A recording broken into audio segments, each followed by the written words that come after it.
Hello, hello. It's the Japan Zoominar at UC San Diego. I'm Ulrike Schaede, professor of Japanese business at UC San Diego and the director of JFIT, the Japan Forum for Innovation and Technology.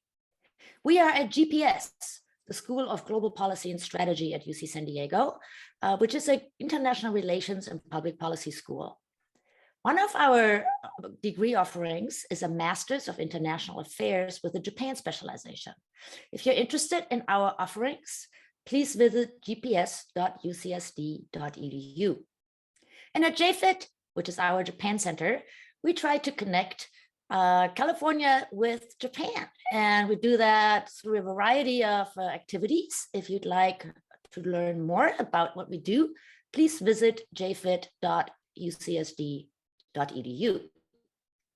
If you go there, you'll see that there are a number of tabs, including one called News and Media, where you can sign up for our JFIT San Diego Japan newsflash, where we try to be entertaining and insightful about those two places. Right next to it is the Japan Zoominars tab. There you can sign up for upcoming events and also visit our past events.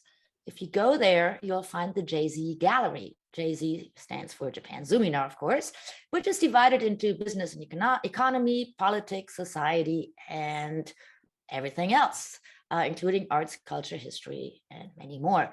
So when you go there, it looks like this. And if you click those buttons, you will be able to watch past events.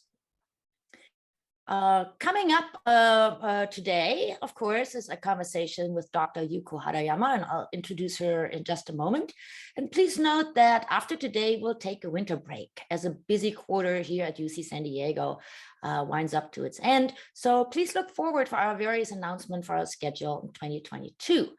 You can follow us by setting JFIT at ucsd.edu as your VIP contact, so that our announcements per email don't end up in your promotions folder, or follow us on LinkedIn or Twitter, or if that's all too complicated, my own website is thejapanologist.com.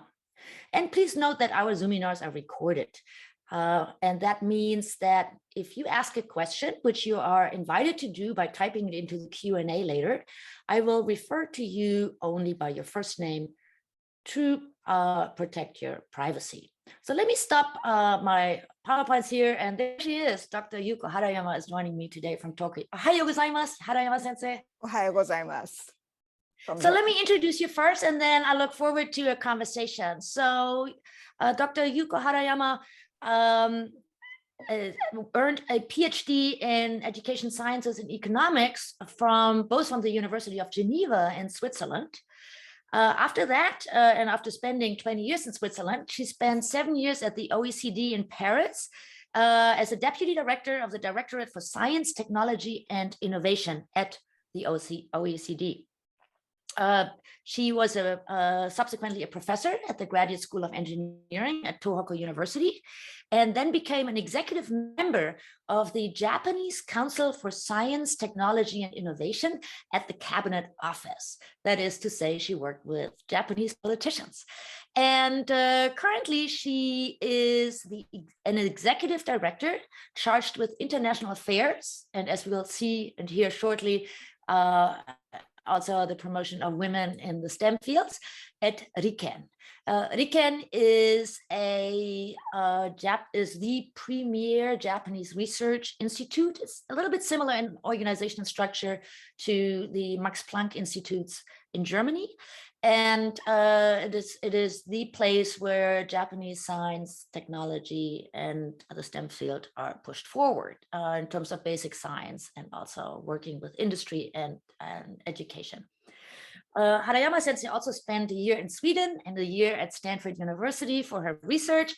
So she has a global view of the role of women in STEM. And so with that, welcome to the Japan Zoominar, Harayama sensei. It's great to have you. Thank you. It's my great pleasure. I just a few precision about myself, because I spent 2 years at OECD, but before I was in France when I was 14 years old in a boarding school in France nearby Paris. and then come back to Japan. And then for the first time, after my graduation, I spent 3 years in Besançon University in France to study mathematics. So it's separate 3 times in France, but not in continuous, but go and back.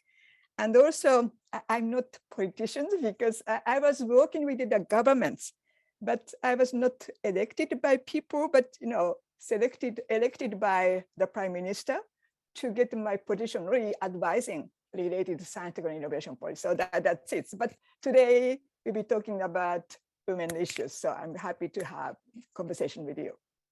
Thank you very much. So the whole women issue in Japan is, of course, in the headlines all the time.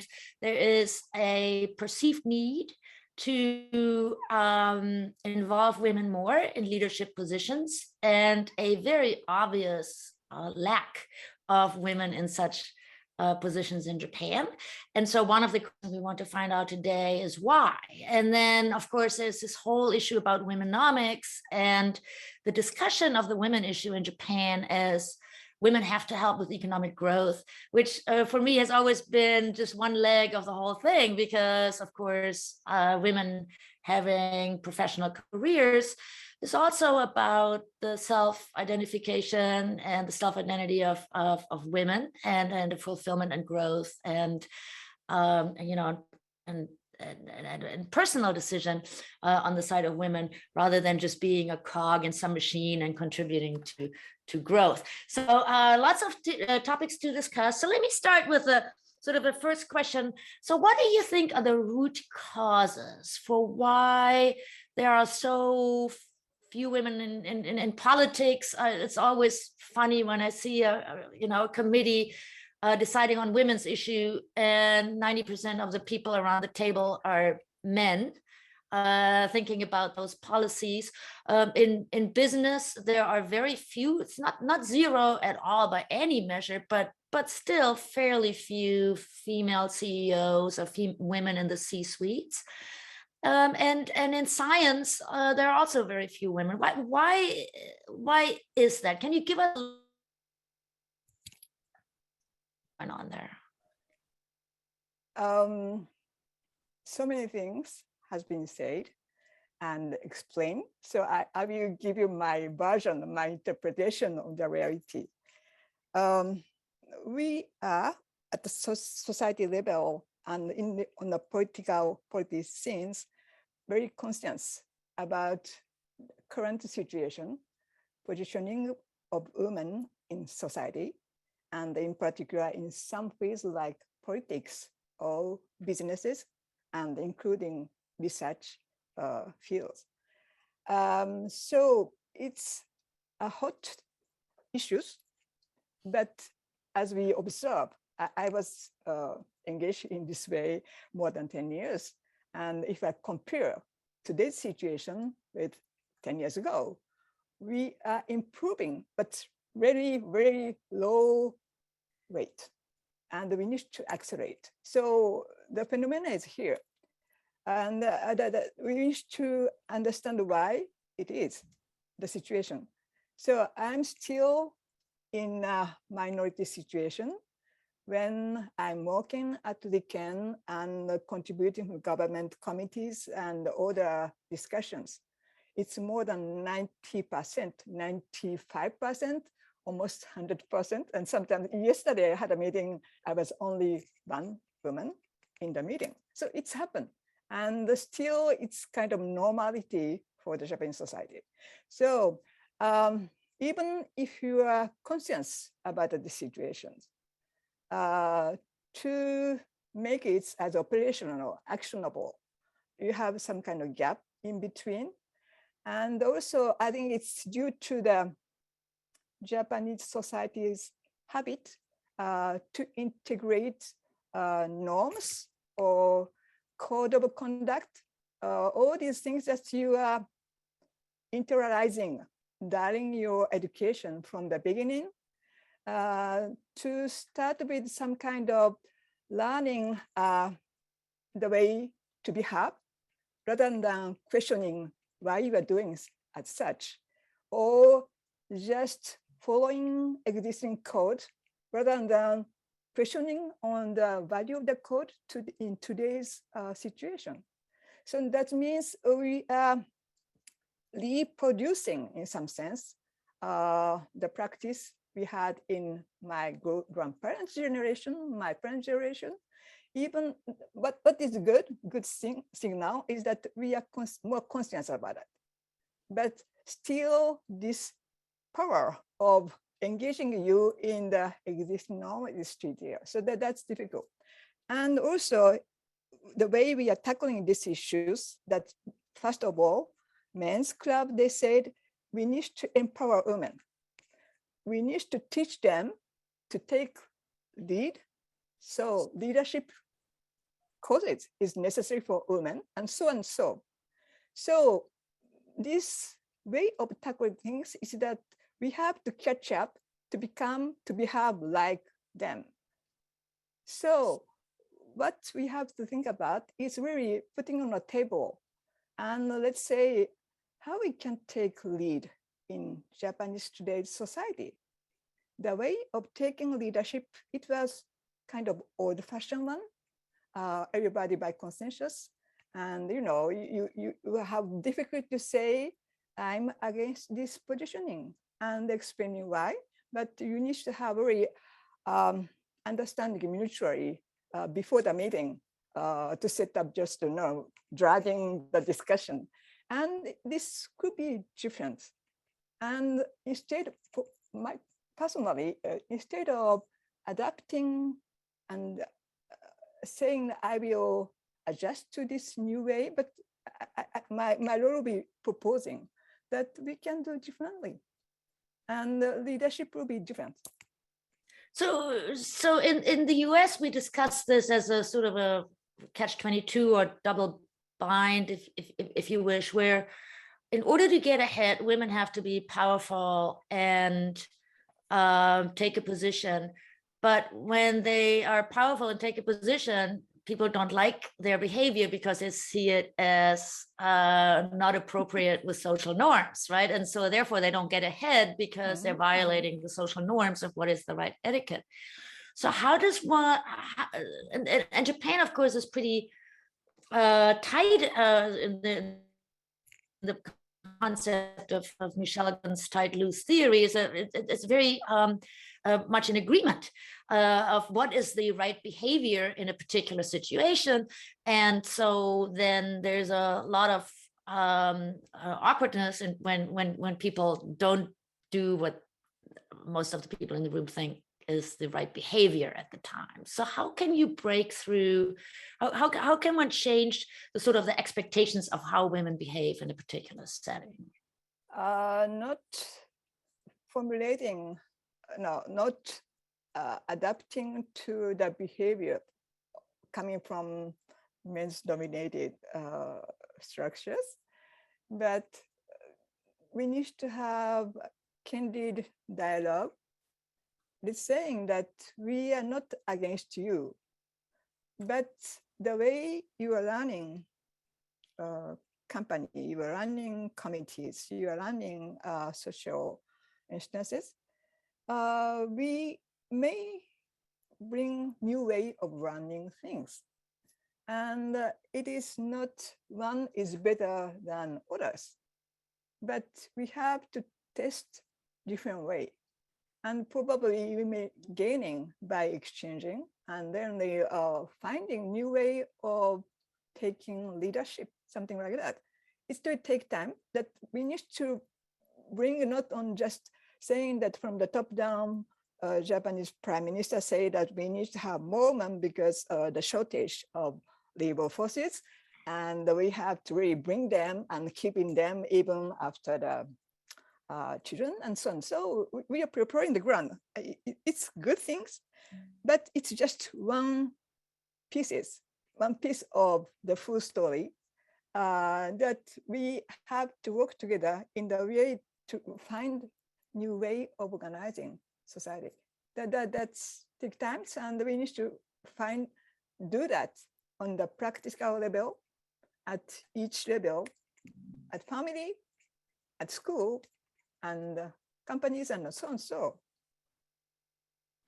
Yeah, so the quota are discussed in various ways. So basically, Prime Minister Abe's Womenomics program was a quota program. And just like the idea was that companies should have 15% women in managerial positions, and the government would have less than that, and then that was half, whatever. But it was effectively a goal or a quota.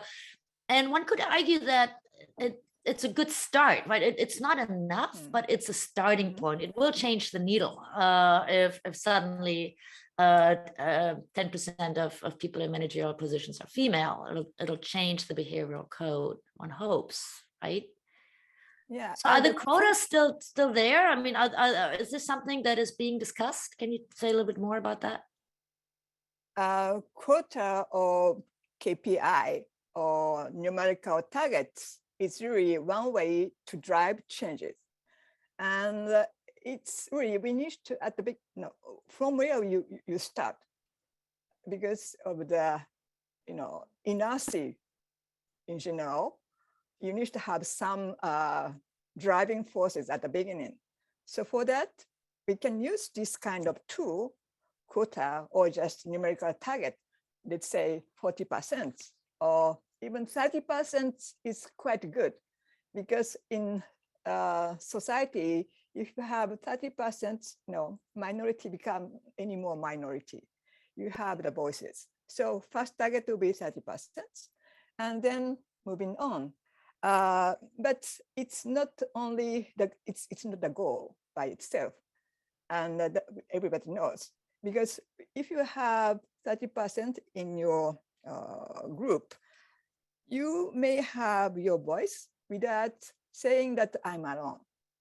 So you probably may say something, and some others will be following you. So you feel more comfortable. And in general, women, I'm not exaggerating, but just we have kind of a tendency that you want to take action when you are unsure that you can do something. And it's more taking seriously what you say and which action you are taking, more than just say, my idea is this such, let's try. But that's why we need to have someone behind you supporting your ideas. That's if you are alone and 99% men, it's quite difficult. And because you know that there are solid solidarity, sense of community among them. And then if you are alone, it's for sure from the beginning that you will out. So that's, I'm not able, but we need to take some action. So quota is there, and let's try, but it's not the end of the story. And achieving this quota is not really just the first step. And the way that we need to really review the way you are running your group is really a first step to transform the way we're running. So here at jfit at UCSD, we run a program called JUMP, which stands for Jose for Upper Management. And it is a short-term program, mid-career executive education program, where women come to San Diego and we introduce them to a number of professional women that could be role models and settings where they could see how in the United States things are done. And one of the assignments for this program is that I asked the participants to read this book, Lean In, by Sheryl Sandberg. And we could have a long discussion whether that's a good book or not, but it's a starting point for the conversation. And what's interesting to me is that the program participants are invariably surprised that America still has these issues that are depicted in Lean In. So, for instance, I'm thinking right now about the chapter where a woman is holding herself back in the promotion tournament because she's thinking that she may get married in the future, and then she might not be able to take on the responsibilities, or she may have a child. And so this is a chapter about self-handicapping by women. Do you think that that is something that in Japan is happening a lot as well? I mean, is it really more that women are held back by the system, or do they also self-handicap sometimes? You know, formally and on the legal level, we are equal. No distinctions. It's guaranteed by our constitutions and by laws. It's a basis, but the difference is the practice on the everyday life. And as I say, you have social norms and so and so, and we are, it's a part of our story. But we need to make much more, not in the feeling, but we need to express in more formally discussing. That's kind of weakness in the Japanese society. You feel something that you don't say, you are not expressing explicitly with your sentence, and then say, I feel like that. So this is some kind of training. And also, I would say, in the case of, I was in Sweden, and I had a chance of discussing with the Swedish people. And for us, Sweden is much more equal than, because we have more powerful women. So I would say no problem there, but discussing with them, I said, it's really continuous work. And if you are just say, that's it, you come back to former situation. So that's the lesson I took when I was in Sweden. And it's really the same for Japanese society. Now it's really politically we are supported. It's a priority for the Japanese government. And if you look at the Keidanren, they are really strongly supporting to have more CEOs and more on board members. But the reality is a little bit different. But the policy engagements and the statements are there. And it's the environment there, but the practice should be accompany this declaration into the practice. So on this point, we actually have our first question from the audience.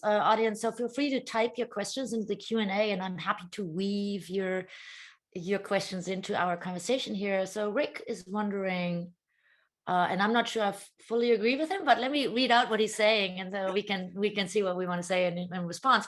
In North America and Europe, there are government agencies that are mandated to investigate cases of discrimination, pay, promotion. But in Japan, he thinks there is no such mandate for the labor ministry or anybody else, even though the law says it's equal pay. In reality, and it'd be very difficult to go about it. So has there been any effort by any NGOs or politicians or so to create recourse, basically, or a mandate that there should be investigations about non-equal pay and promotion? It is not by law to really reporting, but it is recommended. And it's really a part of the social responsibility of companies or institutions to show the status of where they are, starting with the numbers or percentage of women in your association and in your organization. But regarding pays, I know how much the discriminations, you have to delay, you have to look after the publication of papers, report coming from sociologists and scientists, labor markets specialists, and also data from the governments. We see still the differentiations between men and women. That's the number. And that could be something that which may guide us, that we need to make effort still and much more than today. but it is not as this person says. Probably you may have an issue. I don't know exactly if we have already an NGO, but we have many data statistics demonstrating the fact, but still there. And if you look at the top companies, they need to advocate to their customers and to the public. Therefore, some of them are publishing internal data. So that's it. Yeah, I would just say to Rick that this notion that there's equal pay for equal work in the United States of America is probably not, it will not hold water. I mean, there are data that show that the same situation happens here, right? And women, and there's a whole lot of research about this, that women don't negotiate hardball in the same way when it comes to pay, or they don't sign up for appointments or for assignments. I was told this from HR managers at large Japanese companies that even though there is definitely interest when it comes to, let's say, foreign assignments, which are often very lucrative, women often have to hold themselves back because they're in charge of the parent care, dependable care in either direction, children or parents. Or some other constraints.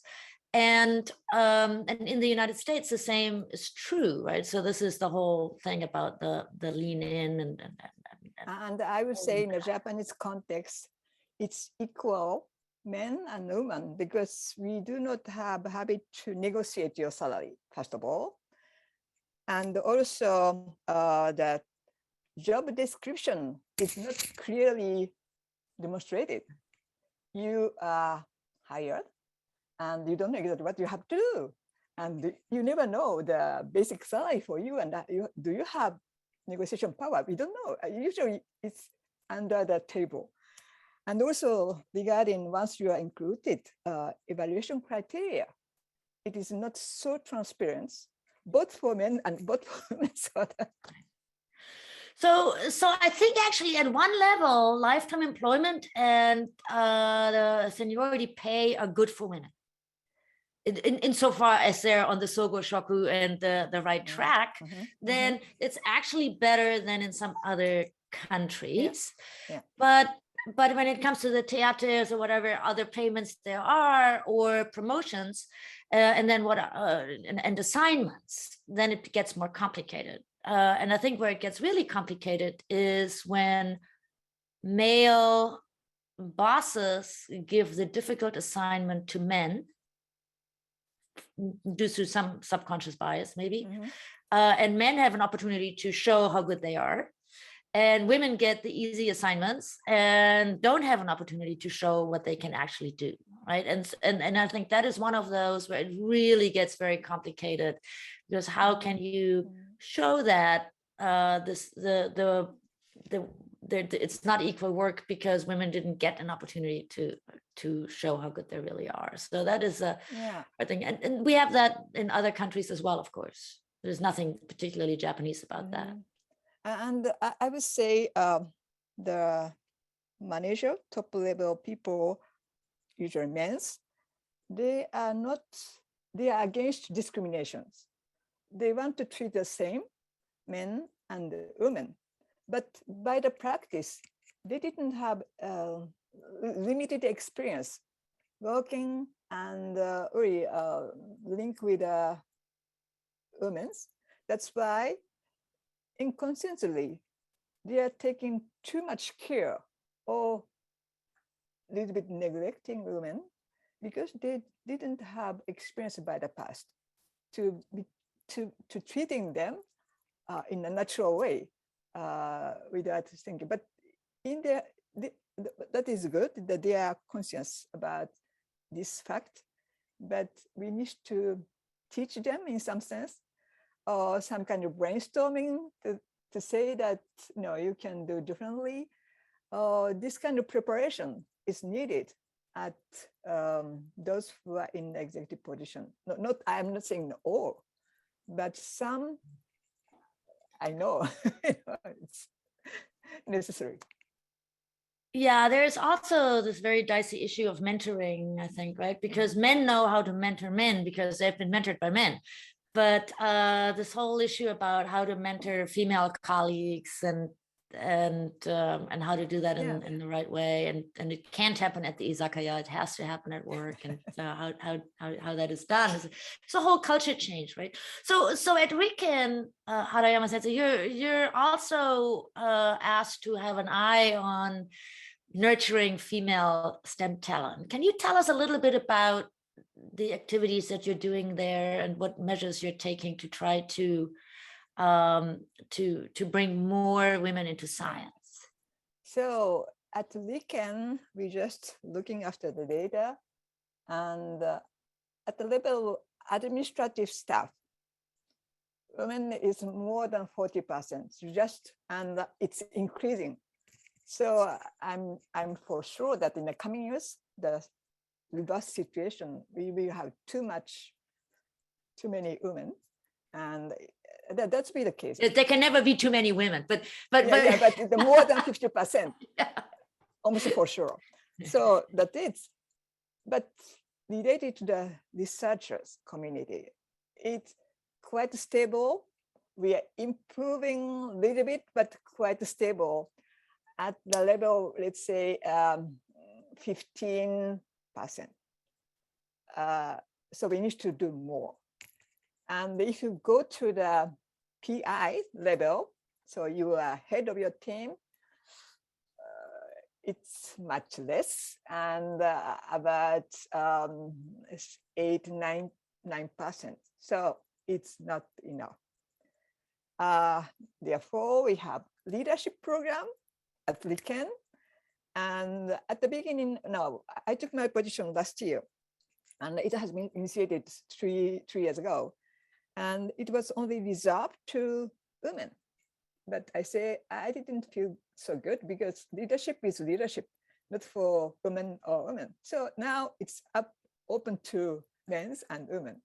But it's important to discuss about leadership. As I say at the beginning, you may change the way of taking lead, and you may feel women more comfortable taking lead in their style. So that's something that we are working on. And also we have some recruitment reserved to women, because what we observe is that to high positions, from the beginning, the women may say, it's not for me. So having this entrance point, after when you have your candidacy, we are treating the same on the scientific experiences and the experience students. So that's, we are not evaluating them with a bias because you are a woman, but to make them candidates, proposed candidacy, we felt it's important to have this entrance point reserved for women. So we are doing on that. And also we are conscious, because I just consulted all the head of our research centers.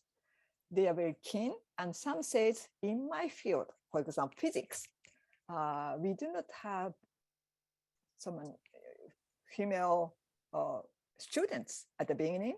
So it's so difficult. We are seeking for, but it's difficult to find candidacy. So are you staying there? So we have to work on before. So that means we are in touch with the high school students. We make some kind of science camp at RIKEN. And I'm very happy to see all the candidates, girls. It's much more girls dominant in high school summer camp. And I just looking after the conversation with our researchers. They're very accurate and really are posing really like scientists. So next generation, I'm confident they are there, but we need to really support them to make sure that they get entering into STEMs or science fields and then continue to work on. So we need to support them. So, but I'm not so desperate. We are not I know some very good high school students. So in different way, and also within the RIKEN, what is important is transparency.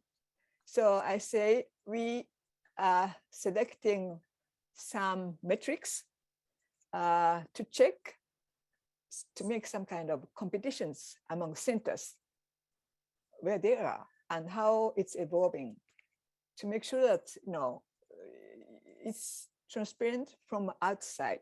So, for example, we added a new metric. For example, when you have recruitment procedure, I will ask to all of them to report in how many women on the evaluation committee, hiring selection committees. Till now, it was almost zero, and I will encourage them to have much more. So less biases and so on. So, and also I'm putting some carrot to them. And if you are taking action to promote women, to promote the recruitment of women, and with your innovative ideas, so I will put money for to put into practice your innovative idea, because there's no one size fit all actions. It depends on the domain you're working, and it depends on the structure you are running your institution. So I asked them to be innovative, to take actions. So we have, and at the end of the day, we will have a diversity day, once annual events. At the end of the year, fiscal year, we said, okay, we are celebrating the center who are taking actions, and really it's to make them aware, all our staff, of this action. So this kind of stuff. Oh, thank you very much. That sounds great. I like the carrot. So sometimes money that looks like bribery or something, but everything that moves the needle is a good policy. So Jill and Michelle in the audience invite us to talk a little bit about some of the ugly things, that the ugly news from Japan. How are we supposed to move forward? Michelle is wondering. In a society where politicians continue to make derogatory comments, where respected institutions take conscientious, willful actions to hold women back, whether that's medical school exams and rule change for female candidate test scores, that sort of thing. And also where the ingrained culture continues to not only uphold but even celebrate gender stereotypes. What is a good woman, and what is the proper hobby for a woman, and so forth and so on.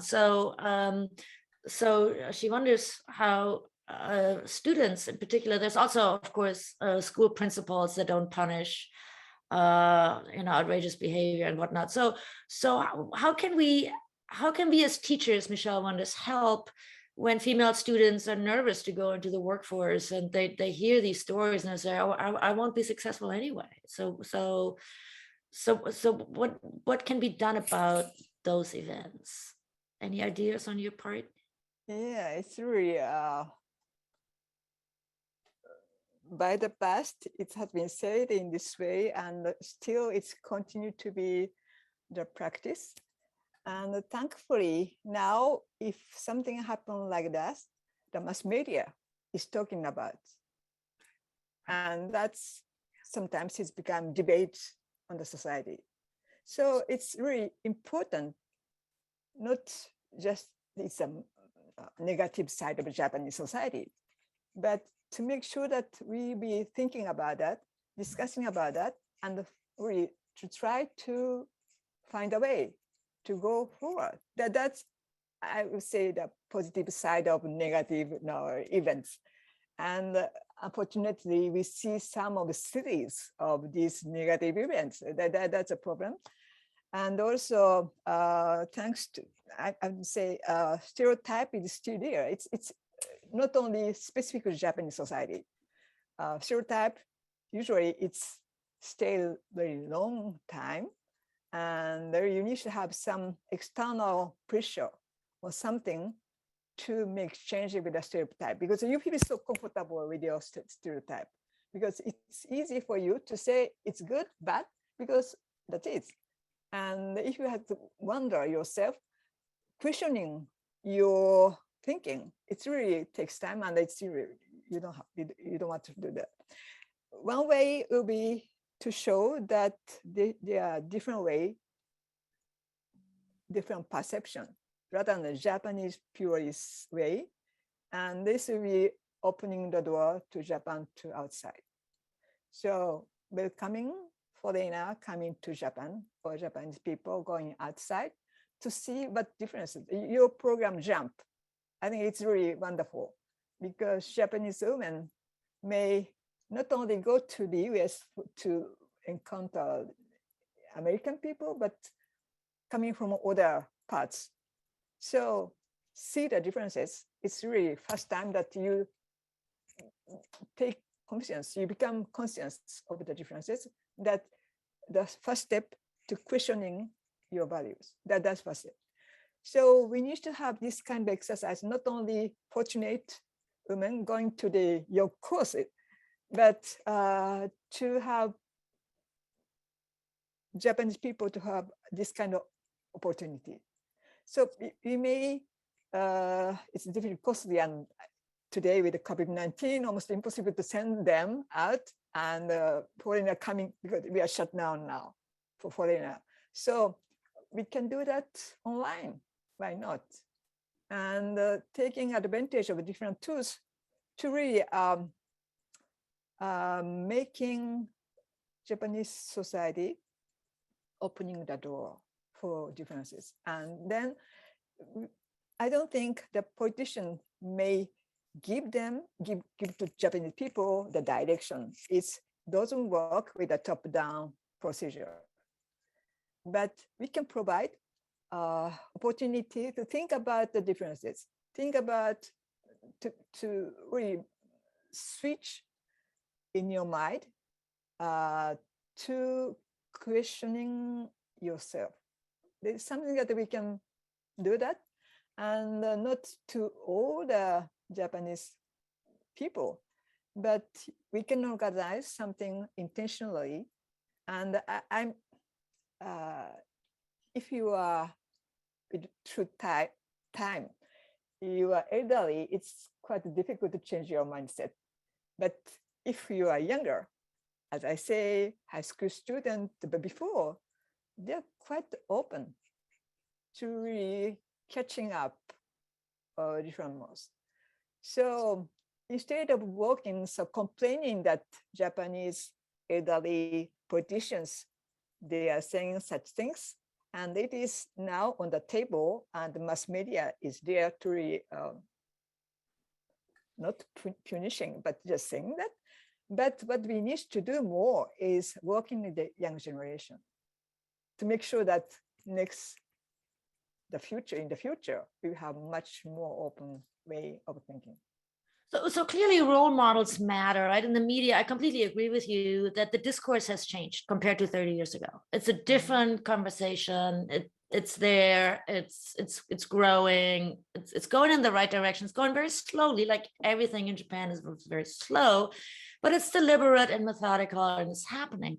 But why are there so few women still in politics? I mean, is this that they don't want to be there because Japanese politics is so I don't know, whatever it is, complicated, or for lack of a better word, or is there actually a barrier? I mean, is there? And you spend time at the cabinet office, not as a politician, but you were there, yeah. and so what is your what any insights on why this is such a male place still in Japan? So I have my own interpretation of these things, because as you mentioned, I spent 5 years at the cabinet office and serving prime minister. So I was very nearby high level positions, government people and government officials. So I was kind of observer of elected people. And as you mentioned, we see the number is very low, but there are very women in politics are very powerful in some sense. But for me, the fundamental, I just say, I don't want to become politician in Japanese society, in Japanese government. It's my personal opinion, because the way you are elected, usually we do not have so many independent candidates. You should be within a political party. And the way political party structures and run by the top executive, it's much more, the change is not so within. I mean, Japanese companies are changing a little bit, but political structures, it's still almost the same than 10 years ago. And then you have to be aligning to these existing structures, existing norm, to be inside, to be accepted, to become candidate in this party. And it's really quite nebulous way, and you have to spend lots of time, your energy before your ideas about politics, before expressing how I wish to serve citizen. So it's really, if you have limited time for you, do you think you'll be doing this, spending this time for this to be accepted by parties? Or you want to really exercise in different way? If you want to change the society, for example, promoting women, you can do it different way. So it is the fact that it's really, for me, the problem is not just for women, but for men and women, the way electing, it's democratic way. I'm not against that, but the practice is that it's so complex, and there are strong norms and the code of conduct imposing to you. And for me, it's very difficult to follow. This is my personal opinion. I'm not saying that it's general. And you have, if to be accepted, you have to behave like men, for sure. That's, you, in this way, you are not bringing some additional differences because you are women. Now, politicians, they're looking after the number, the quota, because we are the really back behind all the ranking. So we need to change, but the target is much more numerical target rather than the adding value by having more women in politics and to bring some new fresh air of doing politics. So, I mean, this is one of the areas where I think Japan is really very different. We talked about the quota or the Prime Minister Abe's targets. And what was so interesting to me about those targets was that they were actually lower for the public service than they were for the private sector. When in most other countries that I have worked in, at least, when the government wants to change a policy, the government has control over its own hiring, right? So the government can actually, in the public service area, enforce its own targets much more easily than it can, you know, tell the private sector what to do. But in Japan, it's the opposite. The government has long said that the bureaucracy in Japan is so important, it can only be, you know, really be done by men. And I find that so interesting. There's this idea that you know, government is so important and have to work long hours, and if women can't work long hours, and you've spent a lot of time in Switzerland and France and Sweden and the United States. So how do you think that compares? The practice Yeah, I mean, this whole, I mean, how do we roll this out? Yeah. Spending lots of time in your office has been considered as a way of your commitment to your work and valued by the company, by your bosses. And now with COVID-19, it was external pressure to change the practice. So 1.5 years now, and we see almost all of us what was the value of staying in your office. But because now we are limited to go to the office when it's necessary, and otherwise you're working at home or just controlling your time.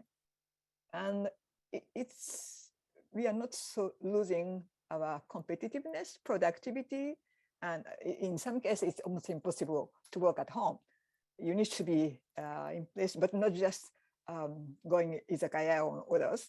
So it's really, it was a good occasion to question the way of the practice, the value of the practice of the past. So I think it's really, we are in a transition phase, and some practice will become normal, and then it's allow to have more flexible time management for employees, and the company adopting new practice to be more values by the market and so on. So that will be driver of changes. So that's something.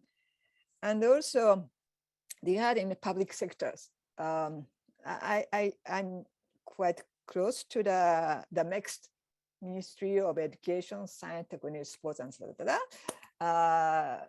Newly recruited civil servants, and more you have proportion of women is gaining. So in the coming years, you will have increased number of women in executive positions, and that's will introduce some changes. I have many friends and colleagues at these ministries, and those women of my generation, or just a little bit, the precursor of women in the ministries, they have experience, quite bad experience. We have to fight against, But today it's much more natural to have them, and they are working in a much better condition than my generation's high officials. So it's changing a little bit, and the culture is different according to the ministries. So I'm talking about the mixed. Other ministry may be different. So that today's situation. Well, there's certainly more women at the lower levels of the ministries, as well as the private sector. So I agree with you. As long as Japan has lifetime employment, and there's some positive aspects of lifetime employment, it just will take time, because in that system, you cannot promote women faster. It's lockstep promotion, and that's what it is. It has some benefits. It brings equal pay for those positions, but it also takes more time for women to rise to the top. And I think that that's just something that where Japan will take a little bit more time. Now, Tim and Jill, go ahead. I'm sorry. We can accelerate a little bit by making more transparent promotion process, the criteria for evaluation, and who are taking decision. And to make transparency, I think it's accelerating the process than just waiting that our generation become.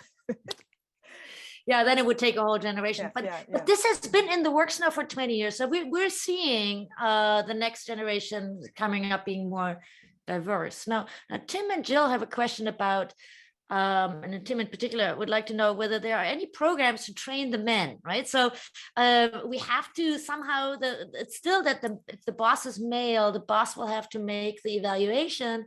And if the boss, are there any programs that you see, or is there anything in the Ministry of MEXT you mentioned that there's egalitarian training for executives, so that people learn how to mentor women and men more equally?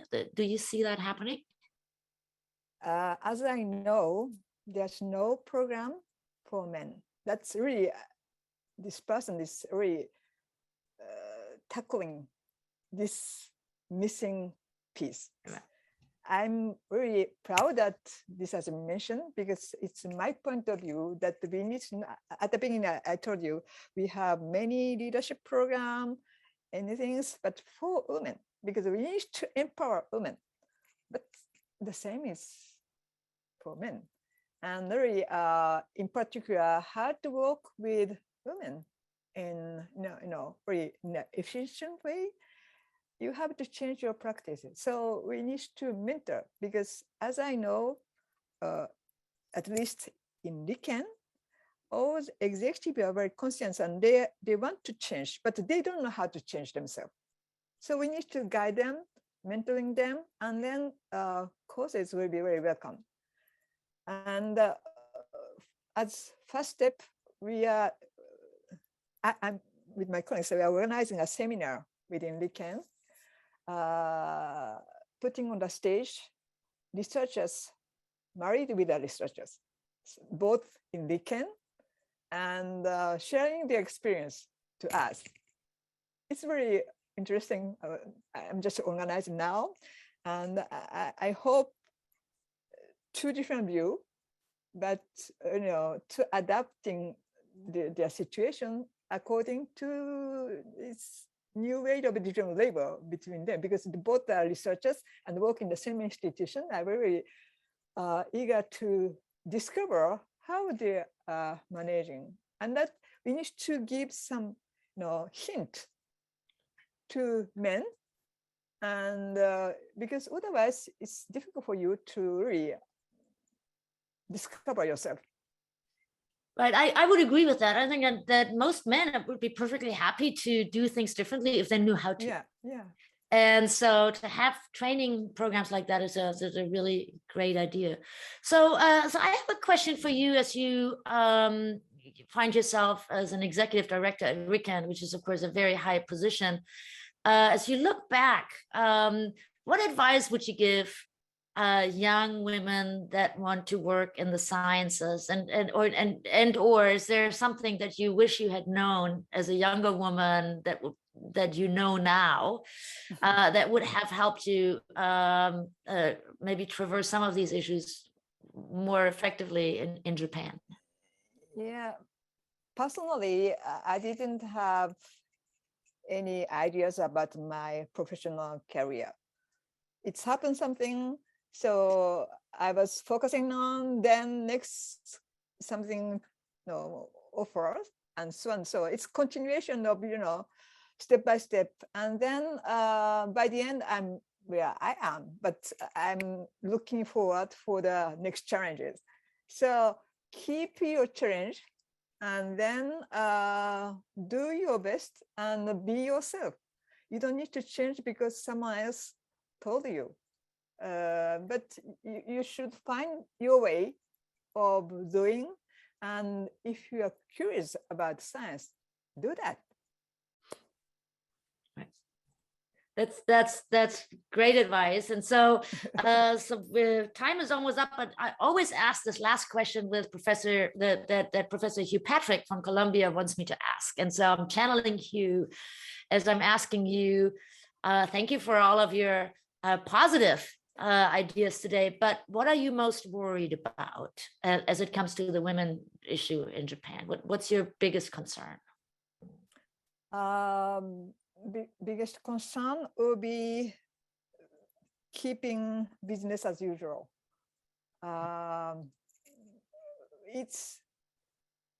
We are today conscious about these issues, but if you stay inactive and accepting the situation because it's the life, the end of the story. So to be conscious, and then to keep the positive thinking in the way that we can change some things, but by taking actions. We almost started out with that, right? Because you Yeah. were saying early on that just reaching a quota doesn't mean that you're done. And having a policy of 15% women, it's the beginning, and it never ends, right? It never ends in Sweden, even though that's an advanced place. In Germany, it never ends. A lot of German women will tell you how it's still bad, even though it looks good on paper. And certainly in the United States, we've been regressing a little bit, I will say. And Japan is changing, but there's a lot of work to do going forward. So I would agree with you on that. We can't just say, oh, we hired a bunch of women, so now we're done. Or we put a woman on our board, so we don't have to do anything else, right? That would be the wrong sense. Well, thank you very much, Dr. Yuko Harayama. You've been a great conversation partner. There were some very interesting questions, which I will forward to you that women have asked, or that the audience has asked. And I would like to thank the audience for your excellent questions and helping me with this conversation. This is it for the year 2021 from the Japan Zoominar. We will hope to see you all back in January of 2022. And until then, everybody, please stay safe. There's a bug out there that is not good. So please take good care of yourselves. And I wish you all a great end of this year 2021. And I'll see you again in the year of the tiger 2022. Thank you, Harayama Sensei. Thank you, audience. Thank you so much. Thank you so much. And see you. Thank you. And everybody take good care.